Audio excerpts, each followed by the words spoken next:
Hey guys, welcome to tonight's Big Brother 19 chat. Alright, it's episode 6, and last time we checked in, it was crazy. Jillian was evicted. Yeah, and it was a blindside. She was not expecting it. She was all... You have anything else to say? No. Right. I have a lot to say, by the way. Well, last time, the Candy Crush HOH was in progress. And it's a whole tie-in. If you watch the show tonight, it was the show after. Right. And tonight was the premiere. Yeah. So trying to build up to that. But first, there were some confrontations before this HOH competition even happened. Yeah. Cody was really pissed because he thought he had the votes. You don't have the votes. You don't have the votes. Yeah. Well, he didn't. No. And he immediately knew that Mark flipped. So he was just like, Mark, what the F? He was like, I had to vote with the house because she didn't have votes. And he's just like, alright, whatever. Yeah. And then Christmas and Jessica are arguing. Jessica was pissed that Christmas called them out like that during her speech and they couldn't clap back. Alright, well, Cody knows that Josh flipped and voted for Jillian. Yeah, it's pretty obvious, right? Yeah. Kevin also flipped, but he's kind of getting away with it. We'll get back to that though. So back to this competition. Alright. Kevin was really close to winning it early on. There was 3 different runways. There was the skinny one, there was the L-shaped one, which I don't even know how that worked. That was impossible. Unless it was tilted so that, you know what I mean? So that when you get to that 90-degree angle, you go down. Like this. I didn't realize I was doing that, sorry. There might have been a bumper on that one. So like if you hit the diagonal, it would have went like... Maybe. But that is like a shot in a million. I feel like that one was impossible. Yeah. And then there was a little U-shaped curve. But that one was the widest. So it was definitely the most doable, in my opinion. It was the widest. And it had a little bumper towards the end, which really channeled it right to where it needed to go. Right. You had to get it in the sweet spot. In the heart. Okay. So anyway. Kevin was on the skinny ramp to match his skinny jeans. And he almost had it. Was it? I thought he got it. No, he was on the skinny one. Alright. But this was a competition where you could help other people out because you had to get tickets in order to get the balls to make your shots. So you were allowed to give your tickets to other people. And they did. Lots of people were giving their tickets to Paul. They were giving their tickets away. They were letting him cut in line. And he was just like, okay. Because he made it known that he's going to be going after Cody this week. And they were all like, yeah, I don't want to do it, but I want to see it happen. Get that blood on your hands. Yep. Alright, so Paul ended up winning. And when that happened, Cody and Jessica were freaking destroyed. Well, the whole time during the competition, Cody was standing behind that booth and he was just like... Yeah. And he'd have to take people's tickets and be like... Yeah. that was great. Fun. That was great. Yeah, but Cody and Jessica immediately go to the have-not room. They took their stuff in like freaking garbage bags. They're just like, it's time to get out of here. That's terrible. Yeah. Alright, so back to the voting. Like we said, Kevin voted for Jillian to go. He was promising his vote both ways. Yeah.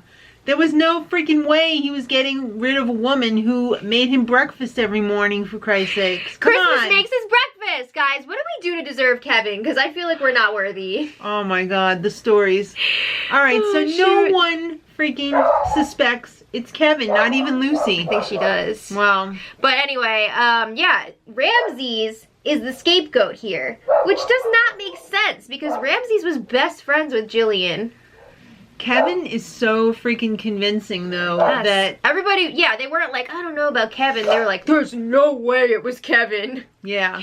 No way. I don't know. Maybe, like, they figure after the age of 50, you just can't lie anymore. I don't know. I feel like you get better at it. You do. So at this point, Jess and Cody do not want to talk to anybody. They don't even want to look at them. That's why they moved into Josh doesn't care about that, though. I know. That's why they moved into the have-not room. But Josh wants to kind of smooth things over because he and Cody... It got a little bit heated before the HOH comp. Yeah. Alright, so Josh is repeatedly trying to talk to them. He's like, I just want to live in peace. And he's totally shutting Josh down. Cody's totally shutting Josh down. He's telling him over and over. He won't even let him get a word out. And Josh is upset about that. Yeah. He starts piling on the, you're a constant victim. You're making straight victim noises all the time. Jessica starts calling him a little girl. Josh does not like that. Hell no. So Josh is like, stop calling me a little bitch. You make victim noises on How many times did Cody mention victim noises tonight? Jessica was even saying victim. You're such a victim. Well, it's rubbing off on her. Oh my god. When you rub together like them, things rub off. So Josh took the high road. He's like, listen, I wish you the best in life. I wish you the very best in life. I love that. Yeah, he walked away. And then he goes and cries in the bathroom. Cries, yeah. So, luckily for Josh, everybody's waiting in the bathroom to receive him. Yeah, with open arms. So they're comforting him. They're telling him, don't listen to what they're saying. It's okay. Don't let them ruin this experience for you. Hey, let's go see Paul's HOH room. Okay. Do-do-do-do-do. And while that's happening, Jess is like, Cody, I want to leave. I want to get out of here. I can't do this. She goes to the diary room like a little bitch. I'm sorry, but that's like really messed up that she couldn't even go up to his HOH room. And everybody was waiting there for her, just like, should we wait? And Cody's like, she wanted the DR. It always freaking happens this way. The cocky little bitches who are in power get themselves slapped down, and then they just want to take their marbles home and not play anymore. Of course. They freaking flipped over the Monopoly table. Exactly. The Monopoly board. Table flippers. Yeah. Alright, so Josh wasn't very cool in the HOH room. Josh. Cody. Sorry. It's been a long night. Cody was standing around like a creepy stalker. And oh my god. The edit was amazing. The editing was so perfect. Thank you, BB editors. Oh my god. They kept cutting to Cody and he was just like... And they would play that freaking serial killer music and then they would cut to everybody else and they're like, ah, la, la, la, la. And then Cody. So perfect. Loved it. You know what I don't love? Paul's plan. He has been talking about this plan for days. He's like, I have an A+ perfect plan to get rid of Cody. So he's not just going to put Cody and Jess up on the block right away. He does not want to give them an opportunity to win the power veto. He wants to do a complete backdoor situation. Right. But he wants to use 2 of his own people as pawns. What? Yeah, so he was talking about potentially putting up Matt and Raven because he figures his ideal situation would be Cody and Raven up on the block at the end of the week because then Cody would not be able to campaign against Raven because he would look like a jerk, blah, blah, blah. It didn't get a very good reception, but let's talk about the Den of Temptation. At first, they were like, oh, okay, we trust you, sounds great. And then they were like, I don't know about this. It doesn't feel good. No. It's scary, and we wouldn't have the numbers for the vote, so it doesn't really make sense. Yeah. We'll come back to that. It was kind of dumb. Okay, Den of Temptation, DOT. Yeah, this week. Well, I want to hear more of Kevin's story. Whatever he was talking about. Oh, about when the cops get to the door, you've got enough time to... Yeah, what? What? Give us the rest of that story, man. I'm going to have to look that up. Yeah. Alright, so in the Den of Temptation this week, there's no snake, but there's voodoo dolls. A whole basket full of voodoo dolls. Yeah, and they were very similar to the house guests. They did a good job. I'd like to get my hands on those voodoo dolls. You know I like the puppets. I know. Alright, so Christmas is the one who is tempted by America this week. Right. She gets the ring of replacement, which basically she can... swap with somebody playing in the power veto competition. Yeah. It has to be somebody that was chosen, though. It can't be a nominee or the HOH. And that is usable all throughout the game, but she can only use it once. Right. So the punishment is she needs to pick 3 vetoes. I guess they're going to be have-nots for the week. No. They're going to be wearing toad costumes. Oh, they're not have-nots? No, they didn't not automatically. We'll Okay. get there, don't worry. That's in the next episode, I'm assuming. So All right. yeah, she's picking 3 people to be dressed up as vetoed. So she picks Jason, Cody, and Jessica. She had to throw them into the cauldron. Yeah, I believe originally she picked Ramses and not Jason, but they were like, you can't curse the same person 2 weeks in a row, so. That makes sense. Right, so that's why Jason was in there. All right, so after that, Back to the game. Paul changes his mind about the pawns that he's going to put up. Yeah, I He think says, it's pretty stupid. I don't know what I was thinking. he realized that his allies were not cool with this. He doesn't want to upset them and pull a Cody. So Paul decides that I'm going to want to put Alex up there. Do you think he was also maybe influenced by the DR and they were just like, don't do that? I don't know. I think it's a possibility. Don't F up all of this advantage we've given you. Yeah, that we've handed to you. Don't ruin it. All right. So he's like, all right, I'll put up 2 people from the other side. I'll say to Alex that I want to work with her. I think he does, though. I think he wants to have somebody like her on the other side.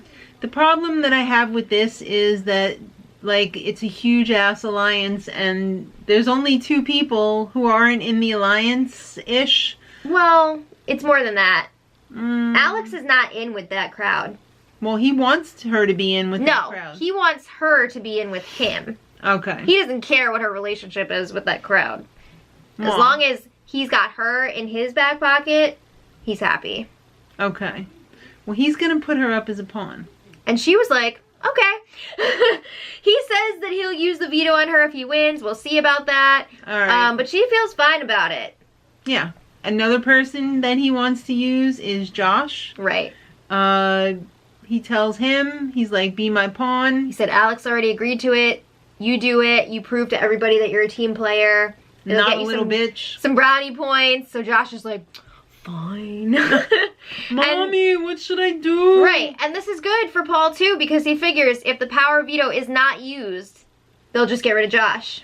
I hate how they keep telling Josh, well, just do this to prove yourself. I know. He already What voted. more does he have to do? He already voted to keep Christmas last week. Yeah. Isn't that enough for you guys? All No. right. Ramses also has the curse from last week. He's got to nominate himself within the next 3 weeks. Right. So Paul's telling him this would be a good week to do it because everybody wants to get rid of Cody. Everybody's Yeah. on board to backdoor him. So if you put yourself up, you're going to be fine. You're going to be safe. So don't worry about it. All right, well, it's time for the noms, and Ramses decides to nominate himself. I got something to say. That was hilarious. Well, they all acted shocked, but they knew it was happening. Did they? Yeah, even Paul was like, Paul didn't look shocked. He just looked disgusted. Like, I don't know. you messed up my speech. I You don't messed know. up my rhythm. well, Ramses is up on the block this week, and if he wins the power of veto and uses it on himself, There's no replacement. there's no replacement nominee. So Paul's kind of sweating about that a little bit. I don't know if he factored that in before. Yeah. All right, so he nominates Josh and Alex.